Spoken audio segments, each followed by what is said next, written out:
Pessoas procrastinam por muitos motivos. Dentre eles, porque elas não têm clareza daquilo que elas querem, porque elas não estão dispostas a pagar o preço daquilo que elas realmente querem. E as pessoas que até se mantêm ou começam alguma coisa, não se mantêm em ação por tempo suficiente. Então é muito mais fácil não lidar com o medo e a frustração do não fazer, né? Porque aquele resultado daquilo que eu vou fazer pode não ser tão bacana assim.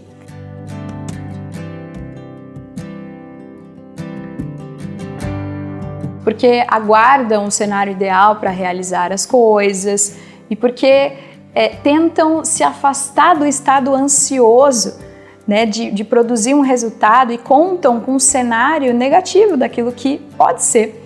Há estudos, inclusive, que dizem que nós temos 97% de pensamentos e sofremos por eles e que nem vão acontecer. Ou seja, nós alimentamos uma ansiedade, então muitas vezes a procrastinação vem como uma solução do alívio desse estado ansioso. Então eu procrastino e fico menos ansioso. Então, na verdade, eu tenho a sensação que eu estou resolvendo um problema, mas eu estou criando um outro muito maior.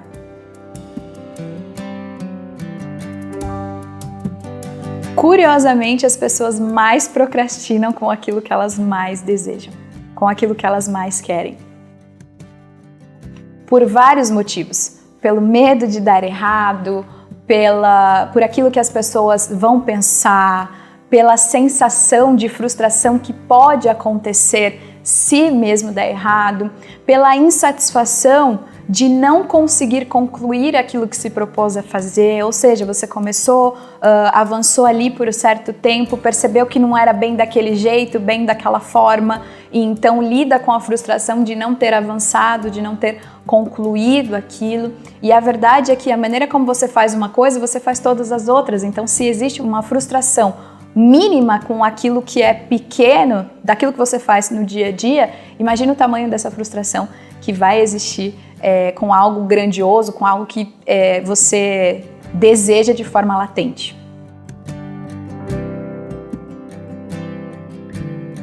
Todas as pessoas procrastinam alguma coisa em algum nível. Não dá para dizer que não. A cama que você deixou de arrumar quando você saiu da tua casa para ir trabalhar foi uma ação que você embarrigou. Não porque ela não seja uma ação importante, mas porque naquele momento você tinha uma outra prioridade a ser feita. Tá? E você conduziu a tua ação para aquilo que era mais importante. Então é importante ter clareza daquilo que você quer, como você faz as coisas que você faz e ter muito bem definido também quais são as suas prioridades.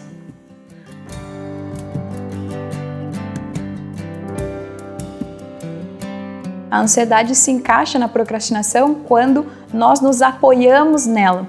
Nós consideramos aquilo que pode dar errado do resultado final daquilo que nem fazemos. Então nós contamos com e se der errado, e se não der certo, e se não acontecer. A verdade é que não vai acontecer nada se não fizermos ações nenhuma, né? Se a gente não produzir nada. Porque o fato é, eu não vou ter resultado nenhum se eu não fizer nada. Então eu deixo de estar ansiosa, mas eu continuo sendo uma pessoa improdutiva, sem resultado nenhum.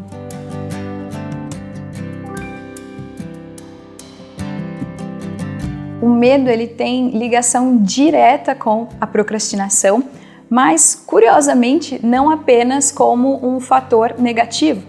O medo ele pode ser usado, se feito isso de forma correta, como um fator propulsor que nos leve a agir. E a verdade é que o medo ele pode não só nos gerar uma ação, nos impulsionar a atividade, como pode nos proteger.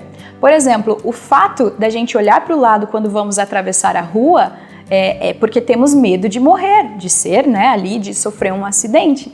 Esse medo, ele não impede que eu atravesse a rua.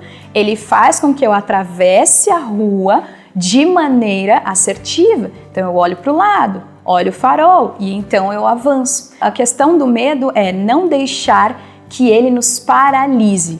E o clichê aqui é muito verdade, né? Vai com medo mesmo. Por quê? Porque nós não vamos conseguir nos livrar de todos os nossos medos, mas podemos usá-los então a nosso favor. Existe um caminho para isso.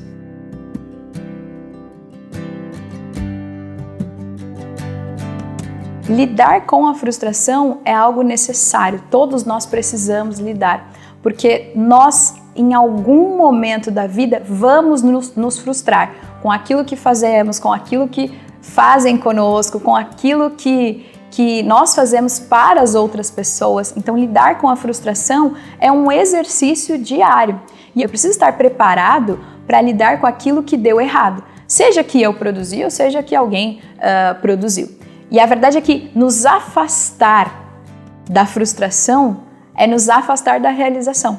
Porque no final das contas, se eu não faço nada, eu também vou me frustrar com o resultado desse nada que eu fiz, né? Eu vou ficar na estaca zero. Então é melhor ter a chance de se frustrar por algo que você fez, aplicou, testou, tentou e deu errado, do que viver, né, ter a certeza da frustração evidente aí na sua vida.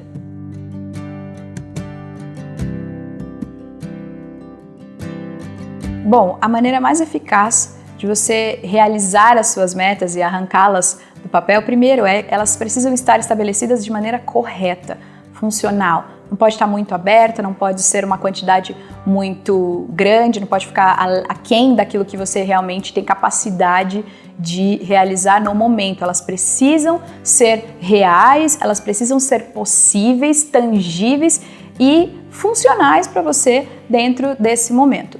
Faça uma coisa por vez, porque há também as pessoas que começam muitas coisas ao mesmo tempo e aí não terminam nada por conta da prioridade, por conta do volume, porque cada objetivo vai exigir que ele faça isso por um tempo determinado. Se ele tem muita coisa para fazer por muito tempo em prol de muitos objetivos, esse cara não vai para frente. Essa aqui é a verdade. Então, quando eu tenho poucos objetivos concentrados em poucas metas, isso aumenta a minha clareza e também aumenta a minha motivação, porque existe aqui a recompensa do esforço, que pode não ser imediata, mas a verdade é que o mínimo de esforço promove o mínimo de resultado. O segundo passo é que você esteja disposto a pagar o preço daquilo que você realmente quer. Então, se você tem o objetivo, por exemplo, de emagrecer, você precisa estar disposto a fazer as coisas que vão lançar as sementes para que esse processo de emagrecimento, para que o corpo dos seus sonhos, né, para que o corpo saudável seja uma realidade. Então, você precisa estar disposto a fazer a sua dieta, a seguir uma alimentação saudável, a deixar de comer certas coisas em certos lugares, estar disposto a acordar todos os dias e manter uma rotina de exercícios físicos. Isso precisa estar muito claro, né? Os sacrifícios que você vai ter que fazer durante esse processo e entender que aquilo dali é um momento, é uma fase, aumenta a nossa motivação, porque a verdade é que ninguém quer viver uma vida restrita, né, e só de sacrifícios, mas também não vamos viver uma vida só de prazeres, né? Então cada escolha, cada prioridade exige de nós uma renúncia. E por fim, a terceira etapa é que você crie uma maneira de automatizar as suas ações. Porque a verdade é que a alta performance ou o bom desempenho que todos buscamos, ele vem da rotina, ou seja, das ações que fazemos repetidamente. E a verdade é que quanto mais automatizadas essas ações estão, quanto mais fácil, quanto mais implícito isso já está ali no meu dia a dia, mais eu faço com que a alta performance e o meu alto desempenho seja um estilo de vida. Então eu saio do cenário de procrastinador para um cenário de realizador. Alguém que realmente começa, continua e conclui as coisas, alguém que faz as coisas acontecerem e não vê acontecendo.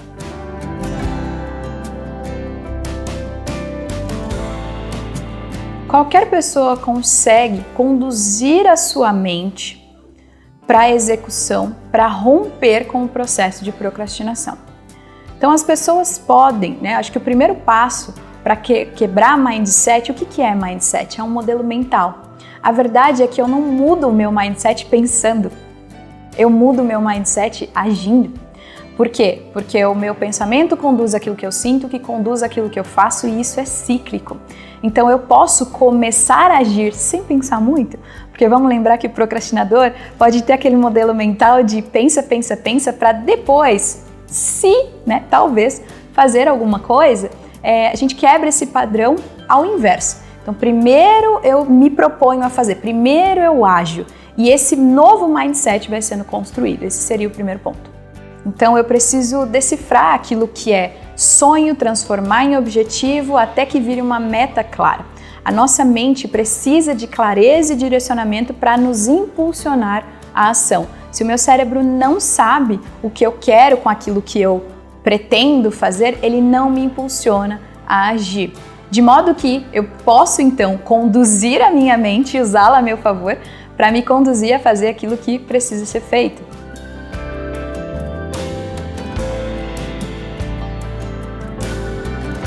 Você não desiste de um objetivo quando você tem muita clareza daquilo que você quer e por que você quer aquilo.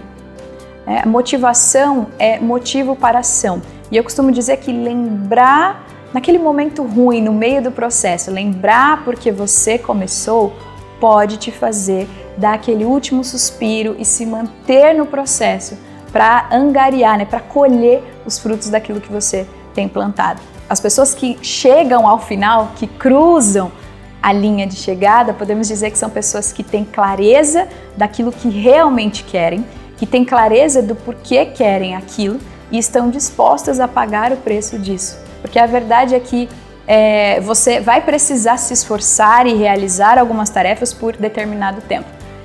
Realmente quem colhe os resultados daquilo que produziu são pessoas que têm de fato essa clareza, mas que não pararam. Não pararam quando aquilo começou a dar errado, não pararam quando o plano saiu diferente do previsto, não pararam porque estavam cansados, não pararam porque estavam desanimados, mas porque apesar de continuaram, apesar do desânimo, apesar do cansaço, apesar dos erros, das falhas, continuaram, e é isso que separa as pessoas que têm iniciativa, que fazem um pouquinho por pouco tempo, das pessoas que de fato começam, continuam e concluem as coisas.